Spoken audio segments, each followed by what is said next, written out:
Welcome to Parenting is an action word presented by Glow and Grow. This podcast focuses on showing up for our children with intention, care, and consistency. Yeah. It's about learning, growing, and doing the everyday work that shapes who our children become. Remember, the word parent is not only a noun, it's also a verb. In other words, being a parent isn't only about who you are, it's also what you do.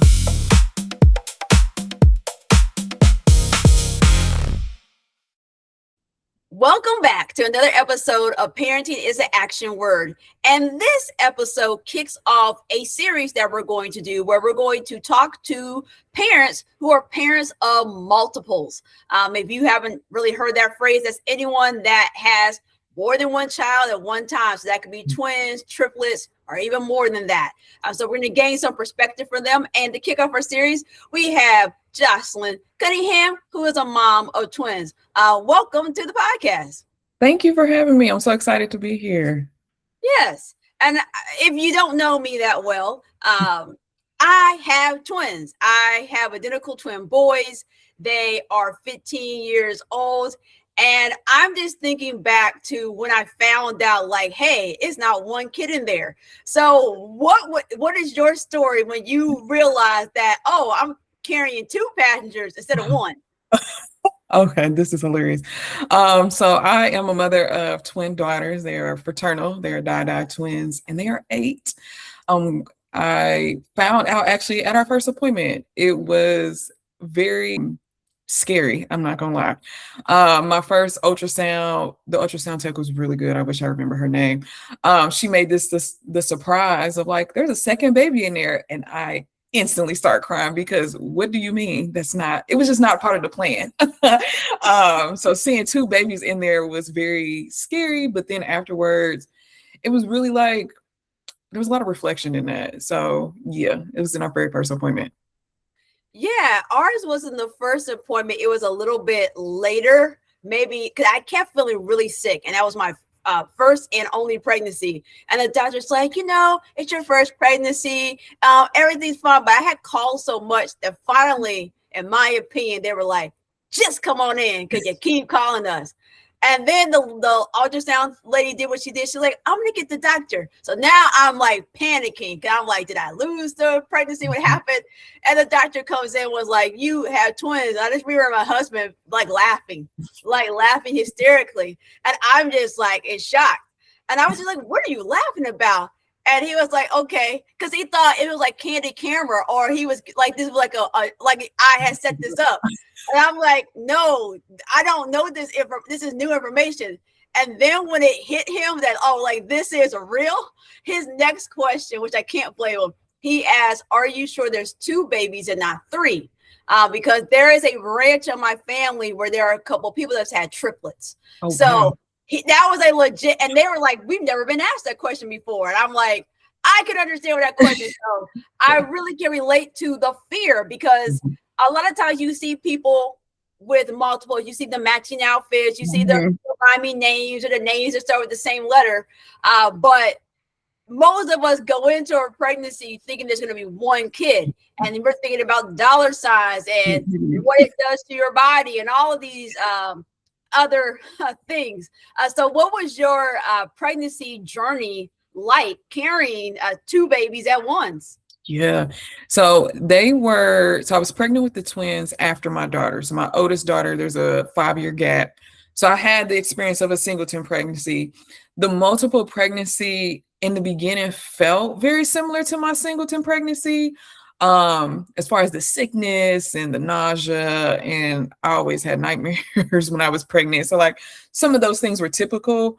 Going into second trimester though, I developed carpal tunnel, and I worked a job where I had to use a 10 key, which for the younger generation, that's the numbers on the side. And so I used my hands at work all the time. And that was probably the hardest thing, was the carpal tunnel.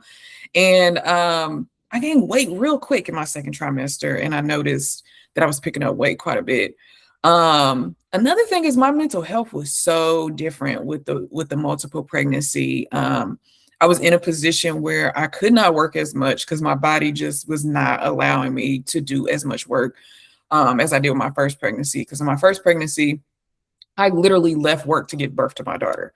So I worked up until the day I had her. That was not the case with the twins at all. And so I could definitely feel my body slowing down, and my mental health kind of took a turn in those moments. And so it was just really me being more prepared to support me and support them physically and mentally and emotionally.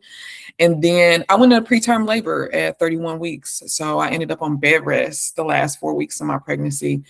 And that was very depressing. It was around the holiday time. They're December babies. So they were born right after Thanksgiving. So it was tough. I'm not gonna lie. That was one of the moments that for me builds my resilience, because like being able to carry 2 children to term, they were born at 35 weeks in one day, and they only spent one night in the NICU, and they got to go home with me. So being able to really build that resilience for myself and for my body was stressful, but I felt so powerful afterwards. Like I really was like, oh, I can do anything. I can carry babies like this. So it was really transformative for me, truly. And to maybe someone that's watching who might be pregnant with multiples right now, one of the things we don't talk a lot about is the fact that our bodies are set up to carry one passenger. And so when we are off for work, you also have the fact that I'm actually bringing more than one child into the world, but I also can't work as much. So what things or maybe supports you put into place to kind of prepare yourself to be able to take care of your daughters, as well as knowing that you're not working because you're also in the hospital at the same time, which ends up being the case for many people that carry multiples. We are plagued with preterm labor, and many of us have spent time in the hospital, which means we're not working. Yep. Yeah. So for me, I actually moved back in with my mom. So their dad and I were not living in the same household at the time when I was pregnant, and I made the decision to move back in with my mom, which was the best decision I felt like I made, because it was not just me figuring all of that out. She was very much a helping hand in that. And he was too, dad was too, with his side of the family, and was really understanding after they were born what people would be able to help with. So who would actually keep them on days where I just needed some sleep? How could we make sure we had enough diapers and bottles and all the developmental toys? Because when you have baby, you buy one. When you have 2, you got 2, literally, of everything. Bouncers, swings, with we did tummy time. They had their own tummy time pillows. It really allowed me to lean on my community a lot. I'm very big on a village raising families, and I really, really tapped into my village. So it was really people knowing that I was pregnant and knowing what was going on, and me being able to vocalize to my support people like my mom, who can then help me with other things or find other support around me, to be able to kind of uplift that. And I was very privileged to stay with my mom after they were born. So I didn't have to work for the first 6 months, which I didn't get to do with my first daughter. And I found so much joy in that and just spending time with them. So I think just really reaching out to your community. I'm big because I'm a doula. I'm big on doulas. Get your postpartum doula. That was one support I really felt like I wish I would have had, is somebody who really could come into my home and like just sit with me sometimes. So it got lonely being at home after having babies. So I would say definitely figuring out who your support system people are and what benefit they can bring to the experience. And I think the other part of that is the willingness to accept help, because when you are bringing more than one kid into the world, it is hard. I'm not saying there are not people out there that's doing it, but it's hard to do all those things by yourself. I was in the hospital for 8 weeks. So I didn't have cribs. I didn't have clothes. There were so many things I just didn't have for my kids. And so I had to accept that. Maybe they're not going to have the cute little outfit that I wanted to go pick out, but they have an outfit. I guess, just accepting and letting go of some of those things. But the loneliness part, I don't think we talk enough about when there's multiples, because it's hard to go out with 2 car seats and that big, whether you got the side-by-side twin stroller, one in front of each other, it is just hard. And then when you go out in public with twin babies, it is just like someone shines a little light on you. It's like, oh, you got twins, you got I'm like, man, I haven't been out of my house in like this whole week. This is my one time outside. And now you're stopping me, asking me 50 billion questions. Can you just let me just be in the grocery store and try to be a normal human? So how do you deal? I know you mentioned the doula. How did you, was there other things that you did to help you deal with like the loneliness or maybe the isolation that came with taking care of two babies at one time? Yeah, so when I felt comfortable enough postpartum, I started hanging out with my friends, and it was just, I just needed to get out the house. One thing I love to grocery shop. I do not know why. It is one of my favorite things to do. And so when my mom would come home from work, I would literally go to the grocery store.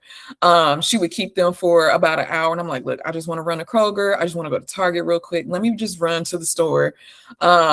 And so for me, that was a place of solace, and like I could talk to people without the babies, because to the point, they see this double stroller, like, hold on, what's in there? And they're so cute. And thank you, girl. But also I'm trying to get back out to the parking lot. Like, I'm trying to be in and out of here. There is no in and out with the twins. Even now, as they're 8, we're in Walmart together. They talk to everybody. Everybody talks to them. They're so friendly, which I love about them. But it was really like little social things, like going to the store, peer support groups, finding mom groups, talking to other moms of multiples was super helpful for me. It made me feel like I was not the only one going through whatever I was going through. And postpartum for me was very different. I had postpartum hair loss. So I lost a lot of my hair, which led me to cut my hair off, and just having support from other mothers and parents who were experiencing similar things is really what helped me. And I think that's what helped navigate me back out into the world, so to speak. And that was one of the reasons I started back working, was like, I needed to get out the house. So I found me a nice little gig where it wasn't too like strenuous before being back in the professional sense, quote unquote. But it was really those little support groups and the grocery stores that got me through. And my friends, pockets of friends here and there. We just go out and have lunch or have a quick dinner. And those really rejuvenated me, truly. Yeah. I love how you're emphasizing the importance of having an identity outside of your babies, because there's this whole thing like, once you become a mom, that's your job. You don't have, everything else has to be sacrificed just to be a mom. But when you have multiples, it feels like that is the amount of time they takes is multiplied. And so it's like, I feel like we need that time even more, because as they grow, they present some different things. So what are some things that you had to kind of tackle as your girls started getting older, and they were twins, that you were trying to work on? Because I think it's a little different raising two kids at the same age, at the same time. That may not be the same as raising two kids of different ages at the same time. Yeah, I think what you just mentioned was identity. I actually was thinking about this yesterday, how I used to be Cassidy's mom. That's my oldest daughter's name. But then when the twins came, it was the twins' mom. And I'm like, but I'm Joslyn. Like, really like emphasizing like, I'm actually Joslyn. And then the mother part comes after being Joslyn. So like, for me, it was my identity, but also for them, it's their identity. So when they got to about, probably right before school, before they started kindergarten, there was just a lot of conversation around the twins. Everybody calls them the twins, the twins, the twins. And I'm like, y'all are Aaron and Emerson. Y'all are separate people. And we really, really had conversations about identity and how to be an individual. Because your whole life, you're going to always be the twins. People going to always see you and you're going to be the twins outside of the house. But how can we cultivate our personalities and our individuality inside the house, so that when you go out, you are Aaron and Emerson? And so it was a lot of conversation, because they always feel like they had to have the same exact thing all the time because they were twins. And then finally I was like, you don't though. When Aaron loves dinosaurs, Emerson like unicorn, you love your dinosaur and you love your unicorn, and they can play together and they don't have to be the same. So it was really emphasizing that they are a person before they are the twins. And I think that helped them in school a lot. They don't dress alike anymore. Not truthfully. I like to buy similar stuff, but they literally have their own fashion sense and identity. And I think that a lot of that came from me learning my own identity and being able to teach them that they are separate people. And y'all have separate experiences, regardless if you were in the womb together. Y'all are two different people. So it is interesting still to this day. and them being the same age, they cannot be in the same classroom. I always request, do not put them in the same classroom, so that they can be individual people and grow into their own. I was going to ask you about the classroom situation because separated. We kept changing. I mean, for like daycare, they were together. Pre-K3, we were together. Pre-K4, we were together until the second semester. We ended up at 2 different preschools. Then kindergarten, we were separated. And then first grade, we were separated. Then second grade, back together. Third grade, separated. Fourth grade and fifth grade, back together. And then middle school became interesting because middle school, you got different classes. So like sixth grade, they did half their classes together. Seventh grade, they did like 75% of their class. By the time eighth grade, because they were in these honor classes, the principal's like, we can't separate them as much as they wish to be separated because there's nobody else that teaches the class they were both taking. They had every class together but one. And now last year in high school, the first semester of high school was the same way. It was the opposite. They had no classes together but one, and they hated it. So before winter break, talked to the high school counselors, and now we're back to 50% of classes together. But my boys are interesting as they have grown and really grown into their identity. They have learned how to function most of the time without being a distraction to each other. They are still a distraction to each other, but they have been able to be in class where so far for high school, we have now a phone call about us clowning and messing around in class. But every year that we end up separating them, it was because the year before we had them together.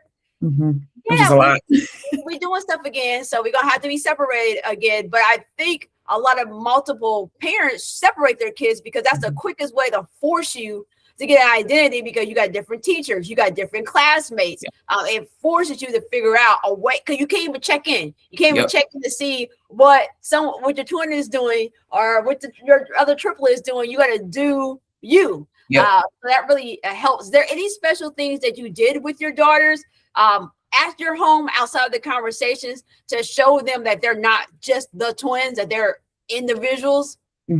Yeah, so one thing I do with all of my girls is every quarter they get to hang out with me and they get to pick what they want to do.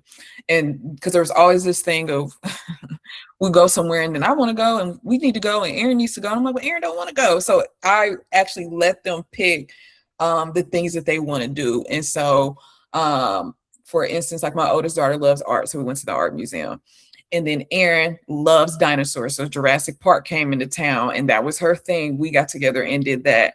And then me and Emerson went to the bookstore. So it's really like allowing them to create these experiences for them. Like they get to choose what we get to do, and we pick a day and it's just us and we spend the whole day and we get something to eat together. That is probably one of I love doing that because for each one of the girls is very special, but especially for Erin and Emerson because they get to be separate. And I really challenge them to not pick the exact same things all the time. Like when we're out at the store or we're at the bookstore or, we're just out in the community and somebody wants something. And Aaron's like, well, I think I want that. But do you really want that? Or do you want that because Emerson wants that? And when we ask that question, we can get a different answer. So it's really like noticing those patterns of like when we think we want the same because it feels right, not really what I want to do. So it's really been me just noticing, paying attention and observing who they are and knowing how to be curious and lean into that and like, push them to think a little different. Like, we can think outside the box and we don't have to think like sister thinks. And there's always this discrepancy between big sister and little sister. They're 1 minute apart and it's a whole thing. And like, it really does not matter, but it matters to them. So that is a whole identity for them and themselves. So we honor that. But it's really allowing them space to just speak on behalf of themselves. Even when we debrief from school, is one conversation with Aaron and then one conversation with Emerson, like really cultivating this individuality of separate experiences because they do see each other in school. And they have taken certain electives together, like I took piano together one semester. And they love to do that, but also they love other things too. So it's really like creating that space for that to happen. Yeah, sometimes I wonder if people didn't ask my boys so much who was oldest, maybe it would matter less. But I still feel like it would still matter because it's weird when I'm talking to other people and my boys like, oh, I'm the oldest one, and the people are just looking like, what? I said, they need to experience. They need to say it. Do you deal with competition with your girls, like them trying to best each other in something, and how do you manage that? All the time. It's really like this. For me, it's very much like giving the similar praise both times, because it's like, I did this, but then I did this. And I'm like, that is so great. And what you're doing is so great too. Like, I think what both of you do is beautiful. And like, there's this comparison because I feel like with twins, all twins are like this though. It's so interesting. There is this, I'm better than in this thing versus this thing, but it's like, y'all are actually great at everything. And so it's really like this blanket statement almost. We still individualize it, but very much like, I think everything you do, both of you do, is just fantastic. So similar praise. Then no one feels slighted or mom's giving more attention or, things like that. It's very, very similar responses. They do that a lot. Yeah, and I found like if one of them is a little bit better than something, do not make a big deal about that. That's the case. Because like as my boys have gotten older, one of my sons is really good at English. Like both of my kids are in honors classes, but one is really, really good at English and one is really, really good at math. And so I'm like, it is great that you both are at the levels that you are, because I'm not gonna be like, oh, you're just an English star. Right. Like, it's not necessary. And I also tell my kids, nobody cares how you get out of high school. No one's like, yeah, I'm a top honor student. They're like, yeah, can you do the job? I mean, how do you do? Like, we don't care. So I really try to de-emphasize, and then I try to be, like you said, be observant and be curious about why am I being asked this random? Because sometimes it'll be random. I'm just sitting here, Mom, what do you think about? And I'm like, wait a minute. This feels like a twin trap. Yes. I'm not participating in your competition right now. This is not necessary. But which one is better? Nope, I'm not participating. And it's just interesting to me why. I mean, I guess that could also be a sibling thing as well, but I feel like it's so much more intensified with parents and multiples. And then the other component, do you feel that being a parent of multiple, it impacts like romantic relationships? And like, how do you navigate that? Yeah. So I would say no. I think that people are always intrigued by me having twins, and it does open up this conversation of just experiencing twins, especially for someone who does not have twins. I feel that, I don't know, I would say no. I don't think it has impacted as much, more than just being curious and like understanding. I have had questions around like how we run our household and like how that navigates all of that. And like the twins have their own space. So like they have separate space and do that intentionally because they need their own space. But I would say not as much, is more of a curiosity.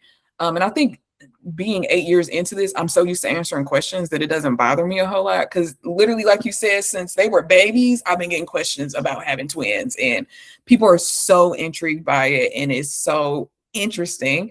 But I understand the curiosity completely. Yeah, and it's weird things like my neighbor's cousin, person that lived across the street, had a set of twins. I'm like, yeah, because twins are more common than you think. Yes. And why you're sharing this information with me right now, I don't know you. Like, I'm just trying to be out in public. How have you helped your kids deal with the attention that they get? Because as you stated, twins tend to still get attention. Because I was at Walmart last week, and my kids were participating in this camp, so they had the same shirt on. And one of my sons, and they don't dress alike now, and one of my sons said, "Oh my God, we had the same shirt on." So we were doing, and I knew what they were saying and all of that. Somebody's gonna ask us some twin questions. Absolutely. We got through the whole entire store, and thought we were skating fine. We in the checkout, and this older lady said, "Are you twins?" And I could just see my son, I could see his shoulders just go. And because he was like preparing himself for this variety. And the first question she asked, who is oldest? Like, yes. The next question. So how have you helped them navigate that? And the fact that there's a layer of strangers just talking to your children. Oh yeah. Yeah. Because people are more likely to talk to children if they're twins, not even being mindful of you're talking to a child that you do not know. Yeah. So how have you navigated that and helped them navigate people seeing them as a packaged unit, like strangers that they don't even know? Yeah, I think the privilege that I feel like they have is that they're fraternal. So, and they're different heights. So sometimes we can skate through and we will not get a twin question at all. And then some days we get them all the time. They find it exciting. They like being twins to an extent. The question, it blows me, the who is older, why does that matter? I don't know. And it's interesting because my older twin is actually shorter than the younger twin. So then it creates this whole dynamic of, well, she's taller, but she's not older. Like they are very conversationalist, which is hilarious to me. But one thing that we talk about is kindness and like being kind to people, but they'll look at me. Like when someone's talking to them in the store, they're gonna make sure I'm right next to them or I'm behind them. And I'm like, it's okay. Like kind of giving them that permission to really be able to have the conversation. We have had to have conversations about why people come up to us in the grocery store because they are twins. And you talking about this spotlight, it almost feels like this spectacle. And it is for children, it's like allowing them to understand what is going on and why people are so fascinated with them being twins, but also grounding them in the fact that y'all are still people, like people are going to come ask questions. They come up to me and ask questions. Especially if I see another multiple mom, it's like we have a kindred connection immediately, right. Like, oh, you see me. So it's really cool to see other twins. And one thing that I also do love is when I see mothers in the store with younger twins and we find out that we both had twins. And I'm like, girl, it does get easier. Like really just that little solace of like, I promise when you get past this stage, it feels a little easier. And I think Aaron and Emerson get the privilege of being able to just live in their own identity. But yeah, we have had to have grounding conversations of like stranger danger for one, but two, like people are coming up to you because they are curious and they want to understand. And it's up to us to decide how much of that we want to share. I love what you said. It's up to us to decide because I think it's so important to give children that autonomy to be like, you know what, today I'm not in the mood to answer these questions. Another day, I might be in the mood. And also with my sons, the oldest is also the shortest. So that is also like the secondary throwback. Well, but I'm taller than you. And then it got into the weight thing. Who weighed more because I have boys. And so it's interesting because I find that girls, we are more a little concerned about our weight, but my boys have been trying to put on weight. So it's just like, oh, I weigh more than you. Get on the scale right now so we can see the weight. I'm just like, no. And then when they were younger, they always wanted me to get out the tape measure and measure them. I'm like, no, I'm not measuring you today. This serves no purpose. No, Mom. And so I have a picture of them because I said no. It was them trying to use the tape measure to measure themselves. It was, I just took a picture. I said, I'm gonna take a picture of this because I'm tired of this. I'm just gonna capture this foolery right here because this makes no sense. It doesn't matter. And that's the other thing we talked to them about. Because you are separate now, you're separate individuals, you're going to have different heights. Even being identical, you're going to have different weights. It doesn't matter. But saying it doesn't matter does not translate into it not mattering within them. So as we wrap up our conversation, what are some action items you have for other parents of multiples that you think will help them as they are journeying with whether it's babies, they still in the womb, or they're like older? Yeah, I would say especially if you're pregnant, map out your ecosystem, see who is there to support you and who really can understand what you're experiencing in a way that is supportive. I'm a big advocate for postpartum doulas. I think postpartum doulas are so beneficial, especially during pregnancy, after pregnancy, but especially with multiples, when you're doing the balancing act of tandem feeding and waking up in the middle of the night. And we all had those nights where you thought you got one back down and then the other one gets up. Like that was a whole thing. So like really recognizing your support system. And I would just say as they grow, really find ways to cultivate their individuality, understand who they are as people, because kids are people. They're just little people and they're developing, and that's okay. Really guide them in a way that shows them that they are an individual and a twin, because that's who they will be forever. And do not feel discouraged if you separate them and they want to be together. They understand themselves more than you think they do, and that connection that they have is very valuable for their development. So find individuality, but also find spaces where like they can just kick it together, like they love that. And so that for me was the big thing, was just them being individuals and outside of being twins. So yeah, those are really my things. Well, thank you. Those are some awesome action items. So y'all got your action items for the day. So I really appreciate you coming on to the podcast and also kicking off our multiples series, because we'll be talking to different parents of multiples. I'm getting some more perspectives because to your point, the number one thing we need is support. We need to hear other people's stories to know that we are not alone, because there are some differences in raising multiples versus raising, and you don't even know this is a word, a singleton. I'm sure you are multiples, and that's where then you're like, well, that's a singleton pregnancy. I'm like, singleton? That's a word we use? Yeah, so add that to your vocabulary bank, people. Singleton and multiples. But thanks so much for being here. And of course, you all, we will see you on the next episode. Thank you.